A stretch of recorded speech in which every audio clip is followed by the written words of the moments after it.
I'm Father Bob Greene. I served with the Lord Strathcona's Horse in England, North Africa, Italy, France, Germany, Belgium, Holland in the last war, and was on the way home to Japan when VJ Day came along. So how old were you when you enlisted with the Strathconas? Well, before I enlisted with the Strathconas, I tried to get in the Air Force when I was 17 in 1940 and was turned down for low blood pressure, went to work for the bank for a couple of years, and then joined on August the 6th, 1942 in North Bay, and went overseas in March 1943 and joined the Strathconas in Marysfield in June 43, and left them in June 45 to come home to Germany, or to go to Japan. So when you arrived in England, how was the morale there?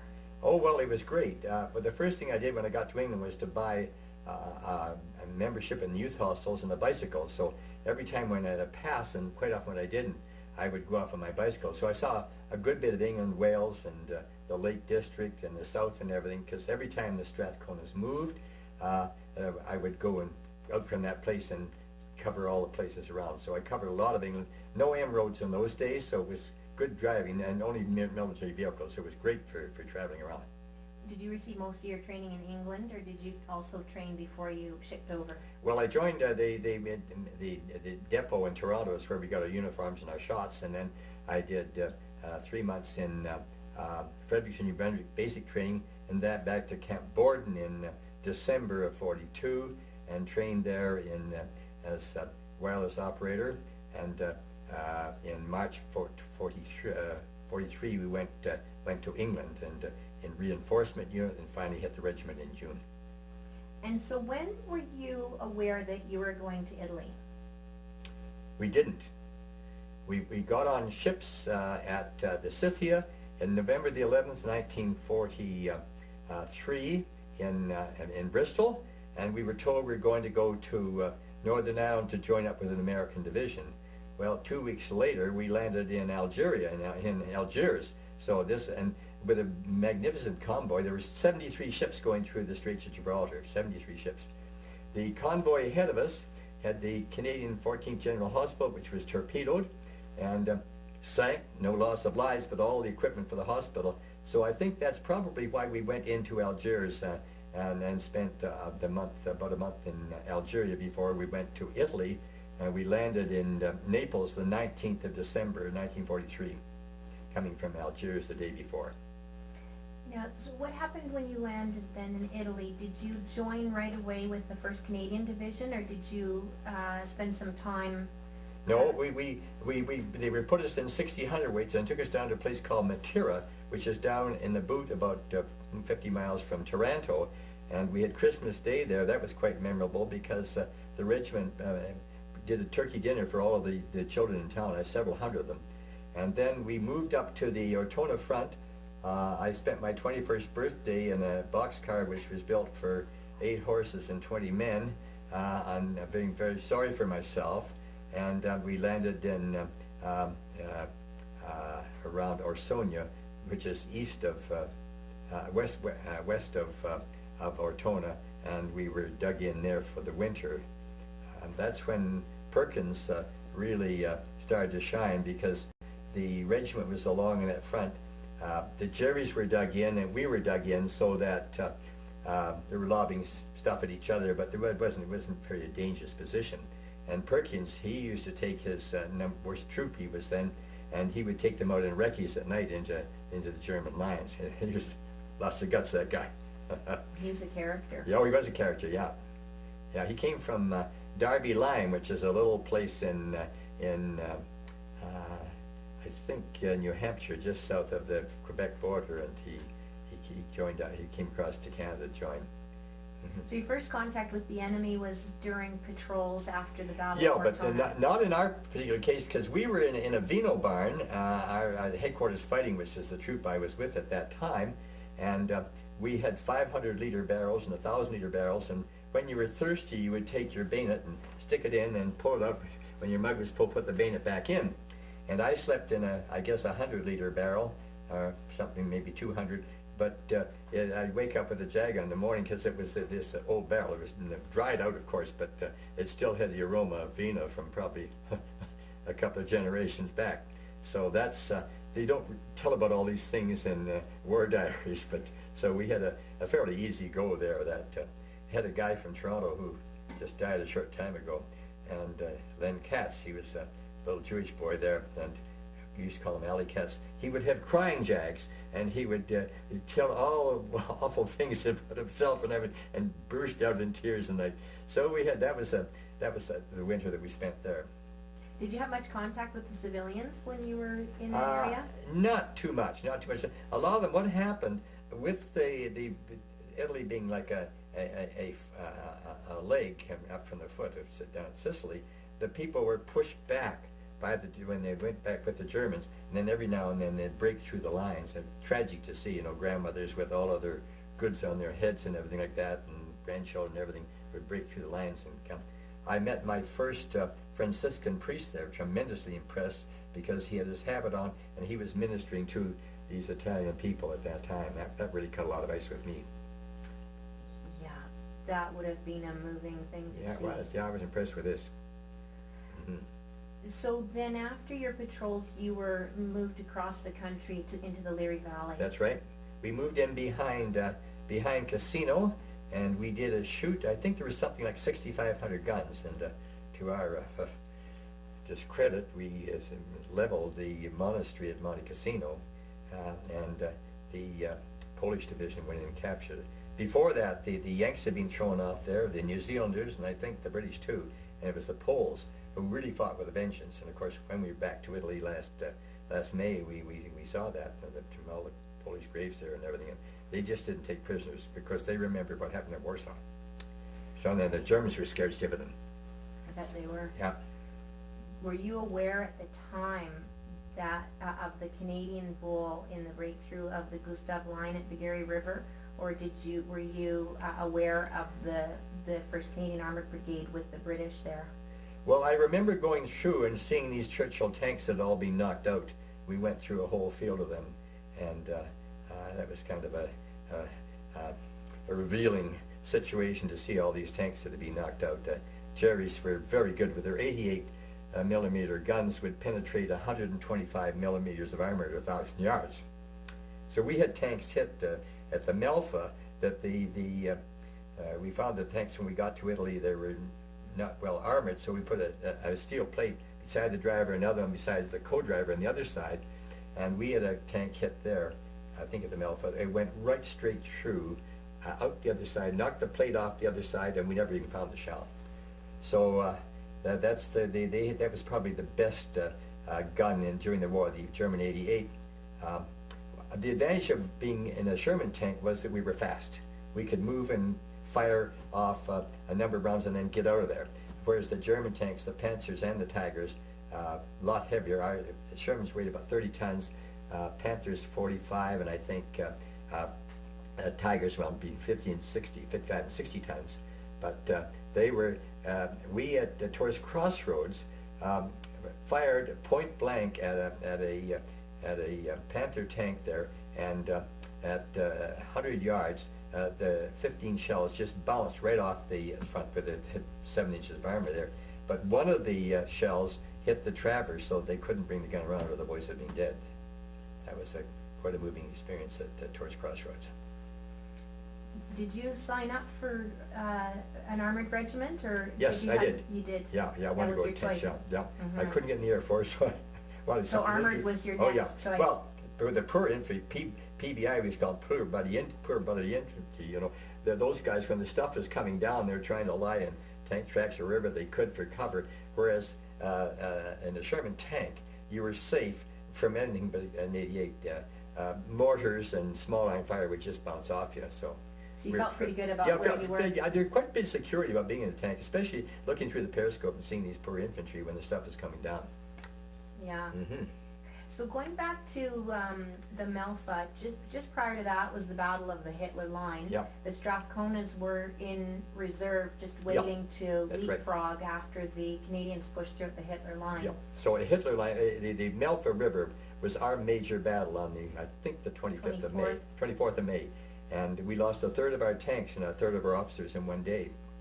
And I remember going out and giving morphine to, fellas. There were one guy gave him morphine, brought him in to the regimental aid post, and we thought that the medical officer, Sammy Vaisrup from Montreal, a Jewish boy, he was just, he was a harebrained guy. When we were on maneuvers beforehand, I can remember his call number was 16. He said, I remember him coming over then, hello 16, where am I?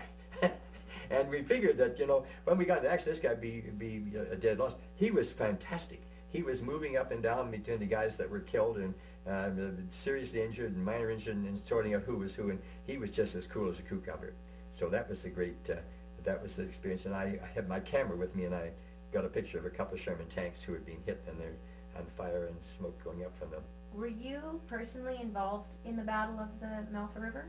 Well, at the Melfa, there were 3 squadrons in line, A, B, and C. And A and C were in areas where Jerry's had a lot of 88s in the olive trees and everything like that. And so they're camouflaged. Fortunately for B Squadron, there were no 88s in our area. And so our tank actually got pinned down. We got up on a big log, and we got hung up there. So I was able to listen to the whole episode of Perky when the recce troop that got across the Melfa, and Perky should have got the VC. There's a lot of politics here because he was over there hours before Manny and the Westminsters came in to support him. He was ordered, I think, twice to leave by Colonel Griffin, and he stayed there with us heavily manned and outnumbered by the Germans, and a number of medals given. He should have got the VC. But politics, General Hofmeister, of course, comes from Vancouver, and so did Manny and the Westminsters, and I suspect there's something in there. One VC to be given. Should have gone to Perkins. Yeah. And he was a very selfless guy, and the guys would go any for him. He was just a fantastic guy. He also performed brilliantly when you were approaching Taurus Crossroads too, isn't that right? Now I don't know about that because the B Squadron was, I think we were the lead squadron there, and we moved in Taurus Crossroads first, and some of C Squadron tanks got knocked out after that and blocked the road, but we got right into the crossroads, and I think we have half a credit for knocking out the German tank. I remember our gunner was a guy by the name of Ray Monotony, sergeant, and Scramstead, who was our crew commander, I think gave the sighting for German tank at 3,000 yards. Ray Monotony, he set it at 1,500, and we hit the tank first shot. But he hit it in the engine compartment, so it didn't brew. And the next morning, it was all no man's land. We were dug in for the night, and so my gunner and myself, my driver and myself, we went down. He covered me with a Tommy gun, and I climbed into this tank.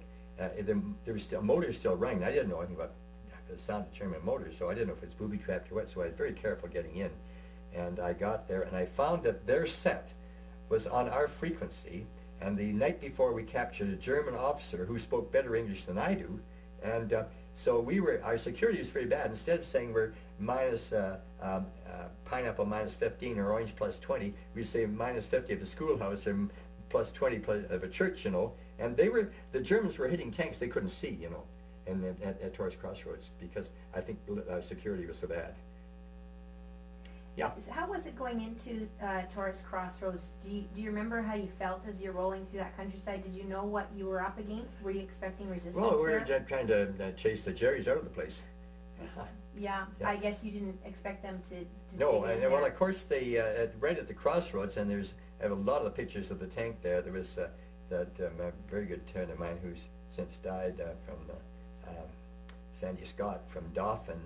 He's the tank that fired these 15 to 20 rounds point blank, and just saw the armor piercing just bounce off. But then they hit upon putting an HE, that's high explosive, on delay into the bogies, and then the tank brewed after it went in there like that. The German tanks were weak in the bogies and the rear end, but the fronts, you couldn't touch them, eh? They just, shells bounce off them. So what exactly happened then? You were coming up on the crossroads, Yep. and German tanks were camouflaged. So well, no, these weren't camouflaged. These were on Highway 16, which was right up towards Fratzenoni, and that was about as I say, we hit this tank at 1,500 yards, and I think first round we hit. But Jimmy Matthews also, who got a DCM that day, he was firing from his tank, and his blanket box, which was attached to the back of the turret, that was blown off, and he kept on firing. He got a DCM, and he deserved it. So Yeah. what other outstanding acts of bravery or courage do you remember? There was quite a lot of men killed that day. Yeah, well, the tank that I was in on May 15th, which I'd been transferred out of at Bluebell, I was transferred into Bishop. Bluebell had a direct hit, and everybody in the turret was killed, and which would have been me, So I was. So that was your first bullet dodged. Yeah, the first bullet I dodged there. Yeah, yeah. Now, did you know personally some of the Oh, men very that well. were They're killed? close friend. Jack Shortreed, who was one of the guys, they took him out in a shoebox. That's what was left of him. And he came from Barrie, and he was but we joined up about the same time. His numbers not pretty far different than mine, and he came from Barrie. He used to work for Loblaws for them. And Donna Maxwell is very great in discovering all of his relatives there, which I hadn't. And she's been in contact with them, because I used to write to people when they were killed, write to their relatives, and I wrote to his parents, who lived, I think, in Utopia, just north of Barrie, but I never heard back. Another one, I wrote to a captain from Barbados, GLA Clark, was killed at the Melfa, and so I wrote to his parents, and I didn't finally dig them up in Barbados till about 45 years later, something like that, and they showed me the letter I written to their parents. Is that right? Yep, and I saw them again this time. I always look them up when I go to Barbados. Yeah, he was a great guy. He was a captain with Sea Squad, I think. What was it like for you going back to Taurus Crossroads last May? Yeah, it was really something, because the young lad, I think, had been there before, he'd left because the place had been bombed before we got there, and was 14, he'd come back, and so we met, and of course the people in the pub for us were great there, that we got free rounds and everything like that, and they knew that, and I of course I had my album with me of pictures, and I'd show them, and they could identify all the buildings that were there. They've changed a bit, but you could see the outline, so that was great, and the Strathcona 2IC, who was there with us, got me a bottle of rum, which is hard to get in Italy. It's mostly vino. So yeah, that was really great going back. Now let's go back again. Did you ever feel during that battle that you might die? I think we're too busy to think about dying. Yeah, you're doing a job. I was the wireless operator, loader operator, so I was busy loading guns, and the 75 millimeter. You put a few rounds in your life and put them in as fast as they go, and then get out of there, because Jerry's didn't miss you. Once they put an airburst up above you, and then you get out of there. So that was on the 30th of May, 30th of May, I believe. yeah. And on the 31st, then you carried on with your advance towards Rome. No, that's when we were pulled out of there, and I'm not sure where we went then, but I think that's about the time that Mark Clark, who is the general commanding the 5th Army, of which the Canadians were attached to, decided that the Americans would go into Rome, and the Canadians, who had had all the very heavy fighting, would, not that the Americans didn't, but their fighting wasn't any heavier than ours. But I'm told by, I think, Bergeson, when the professor of political science at the university here, he said that Mark Clark was a Roman Catholic, and he wanted to go to the Pope and say, here, the Americans have liberated your city for you. But we would have killed the Americans faster than the Germans. We were so mad, because we'd done all the fighting, and the payoff, of course, these are the perks of war. They go into capture. The big prize. Yeah, big prize, and we were pulled out. So we were not happy campers.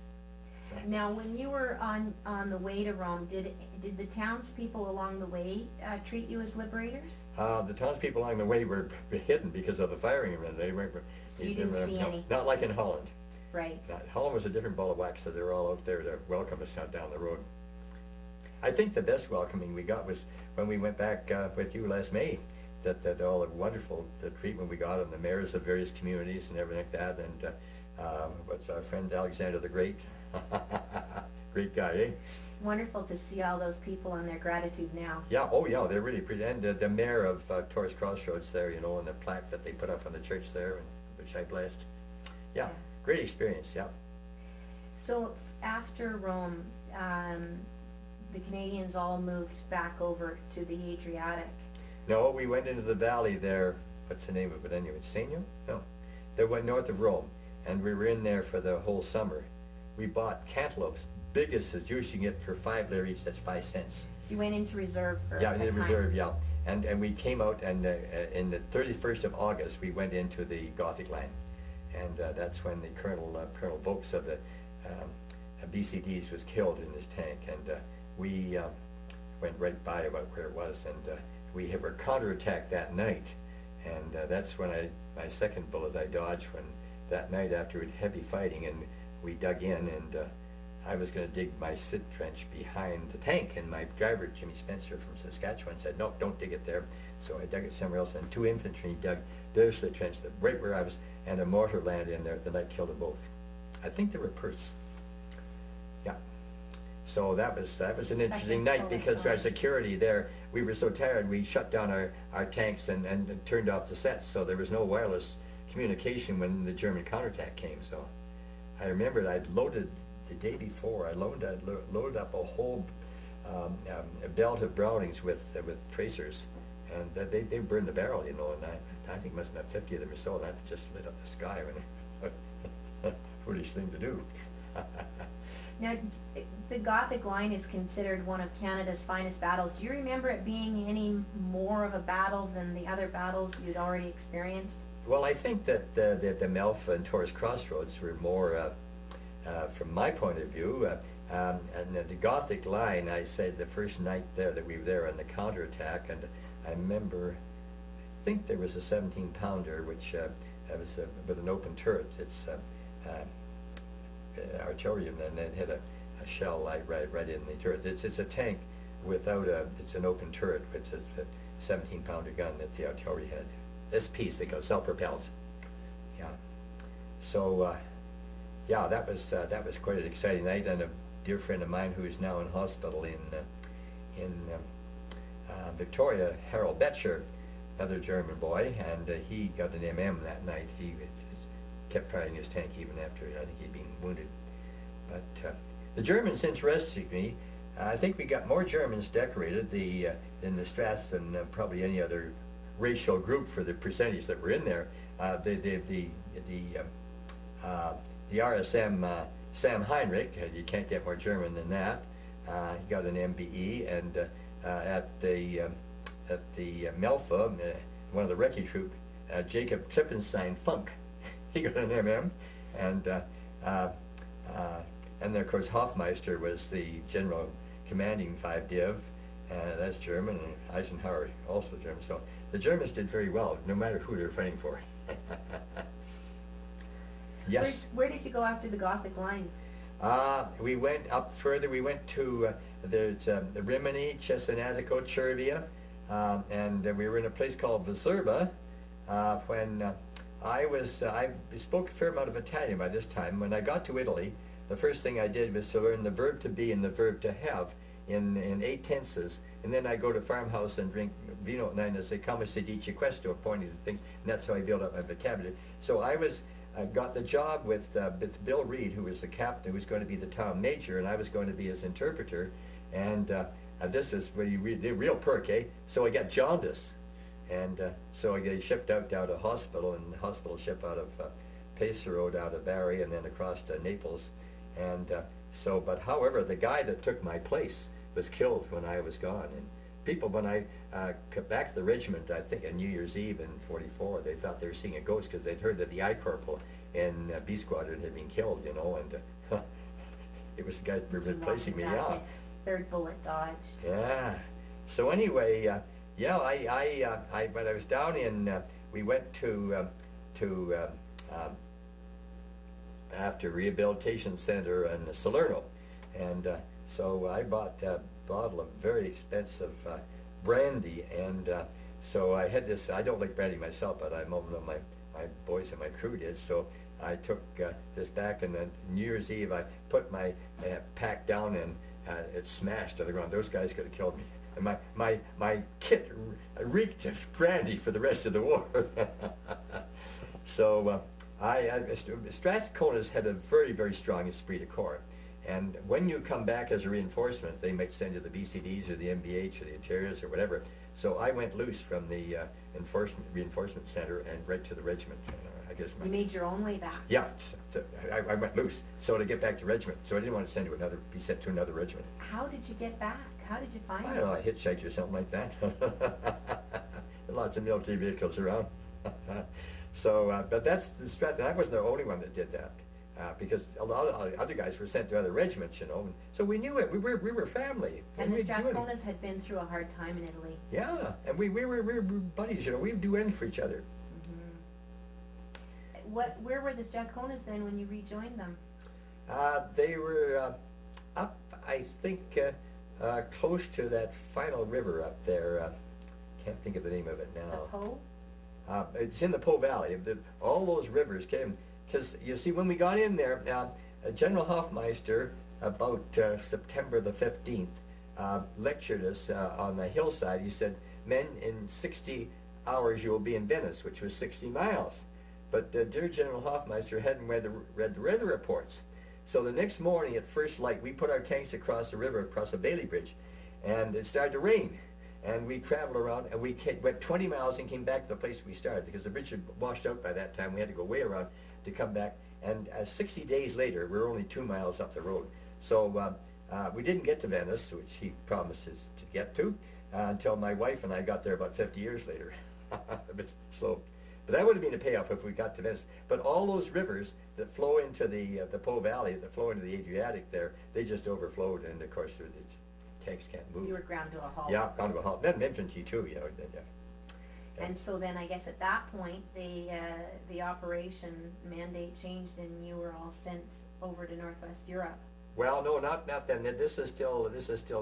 We're talking about New Year's Eve in 45, 44. So you still and got then a we couple went months down. there And we went down on the Adriatic coast that spring, I think March, and we did landing tanks from water, and then like the waterproof and things like that. We did some training down there before we went over behind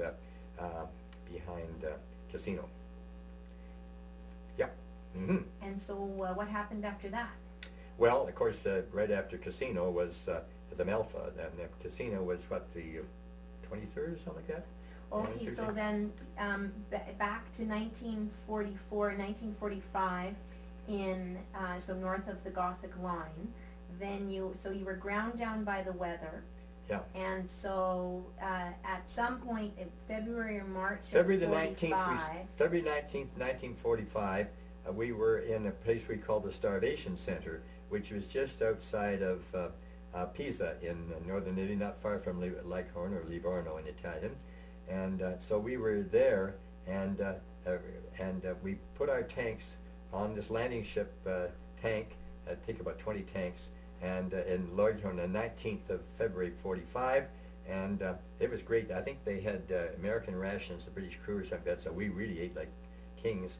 And we landed in Marseille, I think a day or two later, put our tanks on flat cars, and went all up the Rhone Valley and into France and into Belgium, into Flanders in a place called Izegem. Well, it's a top secret move. The Canadian tanks, which Strathcona's, you know, they were Calgary and Claresholm and all, and they were named after Canadian, mostly Alberta towns, and they were all painted out. Our Canadian patches were taken down. If we smoking a sweet capital cigarette, we're supposed to screw up the butt and everything like that. So top secret move. And the first night into Flanders in Izegem, every pub in town, welcome Canadians, welcome Canadians. So much for that. Yeah, so much for security. Yes. So we were there for about 3 weeks in Flanders, and that was wonderful. The experience of the people, you know, we were given not only built in houses, but they gave us bed sheets and everything, which we hadn't had since we left Canada. And so it was really jammy living, and yeah.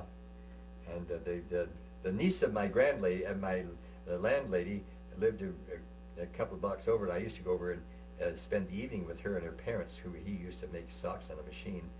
And so I took her to a show one night, and I suddenly discovered that we weren't alone. Mother was tagging along too. Probably wise in view of some of the antics of Considering some all Canadians. of the Canadian children that were born in Holland. Oh, I tell you about that. When I went to Holland reunion 10 years ago, I guess, and I was on TV for all of Holland, and there were all these people with signs of "Who is my daddy?" or "Where's my daddy?" and so on. And the TV announcer says, "What do you make of this?"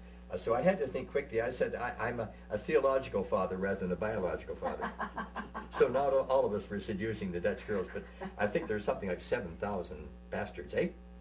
Yeah. Unbelievable. Yeah, unbelievable. And some of them are still trying to find who's who. Yeah.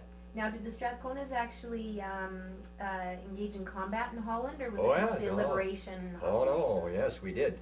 We were given an operation called Dutch Cleanser, and we were to go from Arnhem to the Zuiderzee, which is probably 60, 70 miles, at all possible speed, because there's a whole German army group in Western Holland, probably 200,000 or 300,000 German troops, plus V-bomb bases that were bombing London. And if we got across and cut through the Zuiderzee, that would trap them. They wouldn't get out. And so the Germans fought very, very heavily. And I remember going through some of the towns at Barneveld, for one, was I think the BCDs, and to go and see a tank that was being hit. Now, quite often when a tank gets hit, there's enough cordite and shells inside and gasoline, the turret will go up in the air, flip, and then come down upside down. That's some experience to see when you're looking out your periscope going down the road and figure, well, the next town is ours. The BCDs and the 8th NBH, so the other two armored regiments in the 2nd Armored Brigade, and the way a battle operation that day was town A would be taken by the BCDs, town B the NBH, and so on, and we were the third town, which was Ermelo. Now, heavy fighting up until then, but when we got to Ermelo, and we put our tanks in the town square. I was at headquarters fighting, so I think we were about the first tanks into town. Not a soul there, and within probably 10 minutes or less than that, there were a couple of thousand people there, and our tanks, I have pictures of this, they're covered with girls' meisjes that you can't even see the tank. And so I got up on top of the tank and started singing the Dutch national anthem, Wilhelmus van der Soel, ben ik van Deutschland bloed. And they hadn't sung this for 5 years, and boy, there wasn't a dry eye in the place. Oh my gosh. Yeah, that was a great experience. Yeah. So I've been back to Ermelo a number of times there. Does anybody remember you? Well, I think there's a little town called Klein Dumpje, which just means little thumb, and I've been to that restaurant, and it's still there. So yeah, I've been back there. Yeah. Oh, yeah. That must have been something. Yeah. So then we went. So Jerry had just pulled out, took off, and so we got some German prisoners there, and I remember one Jerry, I got 500 guilders. That would be like probably $200-300 in new notes, and most of the guys were buying diamonds and watches and things. I bought stamps, and I probably paid 10 times catalog price, but they're still, they're quite. I finally gave my stamp collection to my grandson, but. Yeah, that was interesting. And then, of course, as soon as we got to the Zuiderzee and the whole German army group had been isolated, they moved us up to Groningen, and we drove our tanks up there, 100 and something miles, and we were at Elde Airport. Then we were at a place called Varfum, which is about 10 kilometers north of Groningen, and we were patrolling the Frisian Islands, the Friesland, because the Germans had naval guns on the Frisian Islands, which could have done naughty things, and so we were there to see that they played according to Hoyle. So we were there guarding those. So it was sort of the war was almost over. This is about early May, so they were giving us leave. So I got a leave to go to London, and I was in front of Buckingham Palace on VE night, and the Queen and the George V and the two princesses and Churchill were all there in the gallery. 100,000 people there. You could go from Trafalgar Square to Victoria Station walking fashion. You could go in the tubes. There were that many crowds, and it was just in Trafalgar Square and everything. That was really the place to be. Then the lights were on for the first time, and then I had to go back the next day. And when they were still dancing in the streets in Nijmegen when I got back there, and with the meisjes, the girls with their wooden klampjes, and they couldn't hurt themselves, so. They were dancing all night long, so that was a great experience. How long did you stay in Holland after the war? We were there to June the 11th. We got three options. We could go into the Army of Occupation in Germany, or we could wait for our point system. I'd only been over for 2.5 years, but most of the Strats had been over for 4 years. And so if I waited for my point system, I'd probably be over there yet to come home. So, but most of our squadron went and volunteered for Japan. Our squadron leader, Billy the Kid, he was a major at age 22, ended up as a lieutenant general. We would go anywhere for him. He was just a fabulous guy. And so anyway, he volunteered for Japan. Most of our squadron did. So we were in Camp Borden when VJ came along. But Billy the Kid, the millwright, he was a fabulous guy. I remember when we were pinned down in Holland in this Dutch cleanser one, and so he got out and did a recce, and so I grabbed a Tommy gun and went out to give him protection. And he was walking in the middle of the road. I said, "Sir, don't you think it'd be safer in the ditch?" "Yes, Corporal." So we went down the ditch with some protection. But this guy was fearless. When we had an order to clean our tanks or something like that, most of the officers would be in the officers' mess, but he was there with the boys, cleaning up things. Those are the guys. Oh, fabulous guy! Yeah, I met him. The men admired. Madman. I would have taken his funeral probably, but I was in New Zealand when he died about 5 years ago. I met his widow soon after that. But he used to support the work that we do in Africa. Because we're working in Africa, our parishes, so he would send money for that. Yeah. What was your worst memory from the war? What was the worst day of the war for you? Maybe the Gothic line the night there, August 31st, because we were up most of the night there, and then we were so dead tired that we just dropped off to sleep. Was that the scariest 31st of August. Eh? That No, was the the bombing was right after the Melfa. That I suppose is a bit. The bombing on the 25th of May. May, yeah. That was right after the Melfa, because we'd broken through the German lines, which they didn't anticipate we'd be able to do, largely because of Perkins, eh? And so we were bombed from 14,000 feet, and I had this nose of this bomb right here. It was the nose of a 500-pound bomb. The kids, when I speak on the 11th of November, every year, and so this is the nose, and it dug a crater, and the ground was hard like cement that year. That had hit much rain, and it dug a crater 6 feet deep and probably 20 feet across. So this is one of my little souvenirs. Yes. So was that the only time you'd been bombed from above? Yeah. I think that's the only time I'd be being bombed. Yeah. People in Northwest Europe had a lot more bombing. No! I must tell you.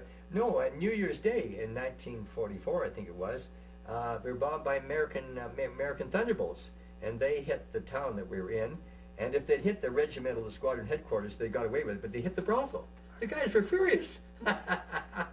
Oh boy, they were furious. Well, these damn Americans, they figured just by more guns and more planes and everything, they could do anything. And they couldn't hit a barn door, some of those jokers. Did you have much contact with the Americans? Well, I've always liked the Americans, but they've got too much money. There was one in a pub one day talking to an English guy there. That English guy said to the American, he said, "There's 3 things wrong with you Americans. You're overpaid, and you're oversexed, and you're over here." That started a little bit of a battle there. But if you'd go into a town, we buy eggs at 1 lire each, which is a cent each. And when the Yanks would come in, they'd go up to 5 lire. They threw their money around. They were paid way more than we were. They ate better too, didn't they? Yeah, they ate better. Well, they ate Spam, and we ate bully beef. Now, the bully beef is probably better for you, but when I got married, I said to my wife, "Bully beef will not enter this house as long as I'm here." And so we never had bully beef. We had it camouflaged in 100 different ways, but it still tasted like bully beef. Probably better for you than Spam. But we used to trade the Americans and give them bully beef for Spam and things like that.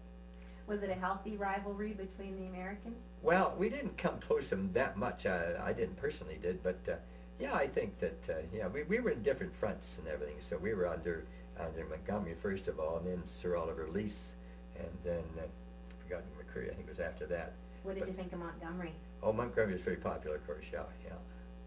Now, after looking back, who do you think your best leaders were? Well, Hofmeister, without a doubt, he went from lieutenant colonel to major general in a matter of months, and 3 DSOs in the process. And he was not only respected by the hierarchy. I think he's one of Monty's favorites. He landed in Sicily as the lieutenant colonel commanding the Sea Force in July of '43. Went overseas as a captain, ended up as a major general, and So sorry I never had a chance to talk to him like Ken did after the war, and I would love to go out to see him and ask him about his weather reports I didn't read. He told us we'd be in Venice in 60 hours. But yeah. So after the war, it wasn't until June when you got back to We the went base. we went to Aldershot. That's another story. We were all Canadians there, several thousand of us, and we couldn't draw any money from our pay books because they're all at the pay center in England, and although I'd been loaded in my pay book, I couldn't even draw a pound. And so the night before the night of the first riot, I had to sell my pen, my fountain pen, just to buy cookies in the NAFI. And every day we'd see pictures of 14,000 Americans sailing for home on some ship, eh? That didn't turn us on when we got over there before they did. And then they said, and the English food was so bad. It was this English stuff. It was, what do you call it anyway? But anyway, it was mainly sawdust and potatoes. And we'd just take our mess tins and just dump it in the slop pit. You couldn't eat it. So, the first night, the boys were really unhappy about all this. And so they smashed up the Penny Arcade and a couple of places, I think, that sort of ripped off the troops. Were there any particular units over others that were more involved in the riots, or was it just... Now, that I couldn't tell you.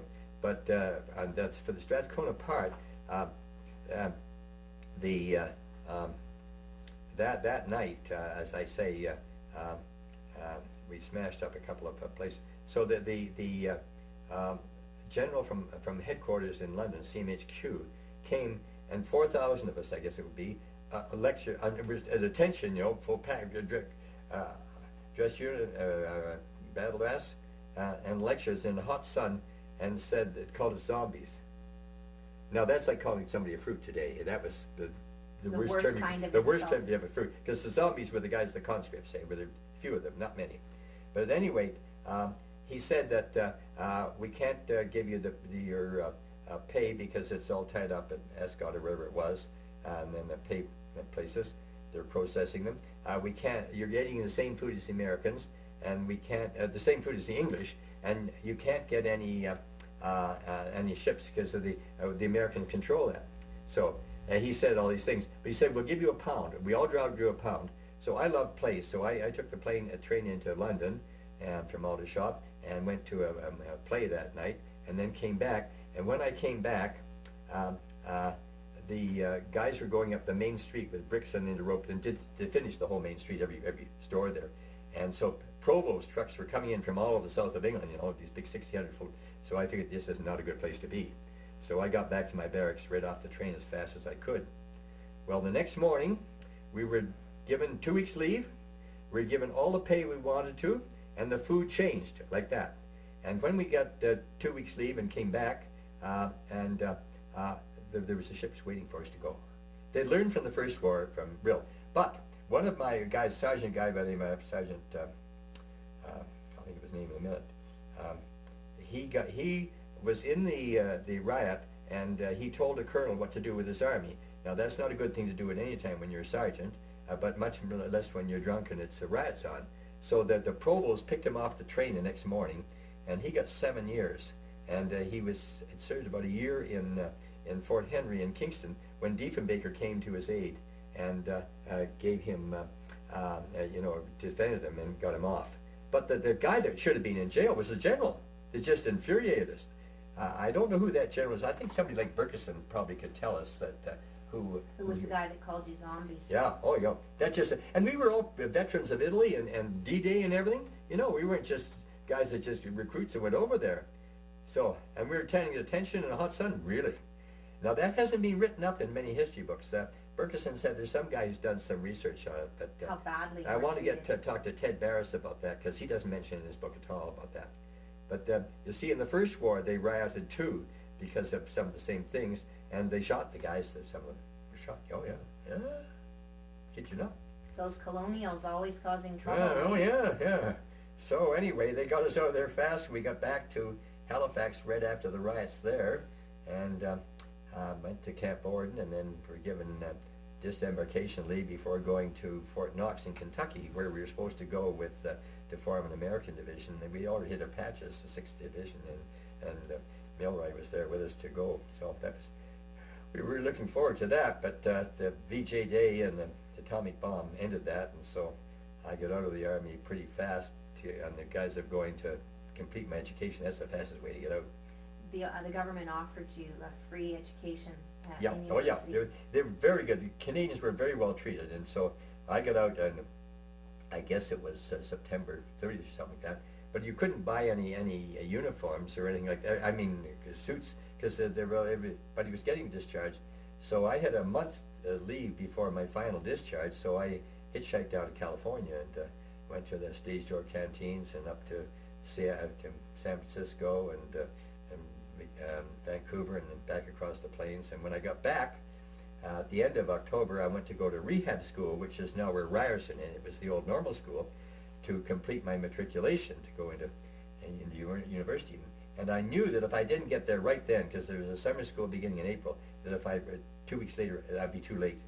So I went into the class and they told me there wasn't any room. So you don't say no to the Irish.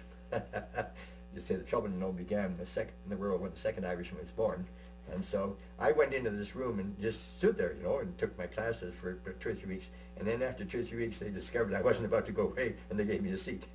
And so I finished my grade 13s in math and in 1 weekend in end of March, beginning of April, and on a Friday and Monday I started university.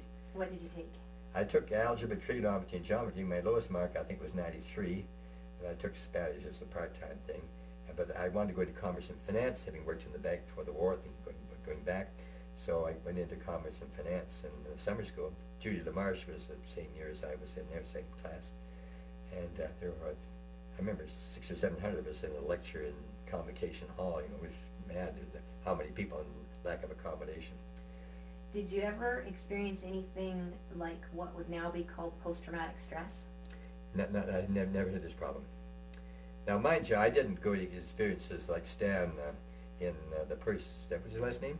Stan Sislowski. Yeah, Sislowski, yeah. So we didn't, I think in tanks, by and large, we were protected from that kind of thing. So you didn't have traumatic memories Nope, haunting you nope, through your lifetime? Nope.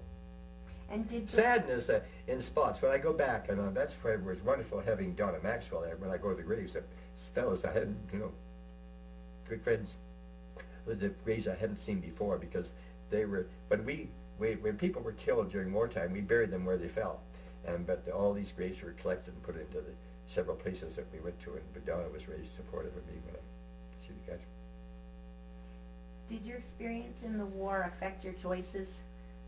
It did. Like, It once did. you It did got afterwards. I did. I think that I was going to. After 2 years in commerce finance, I switched into arts to go into social work, and I took every social work subject under the sun.